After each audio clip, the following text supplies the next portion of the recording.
Once again, I was borrowed forget my phone. 2015 Equinox.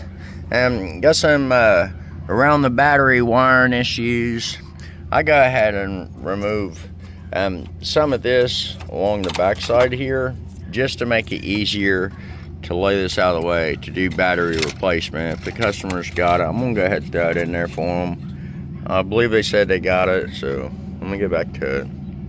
This thing is just cosmetics. I don't usually even put these things back on there. They're more frustrating and aggravating in the way, and you can't see the battery whenever they get swole up on the sides, which is a real easy way to see if you got a bad battery or not.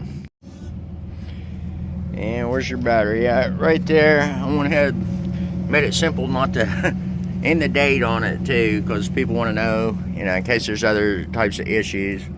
But this is the repair we got going on for you. Got that stripped back. We got a special type of butt connector, what they call it here. It's a seamless one. It does a lot better job.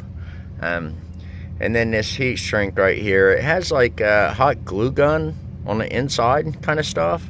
That way whenever it shrinks down, it melts and it makes it a watertight seal. They're really good stuff. Okay, let me move on and get you finished out.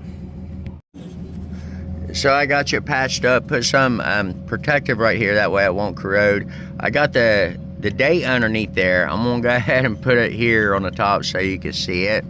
And of course back in here, I have this connected with the new little part and the wiring corrected.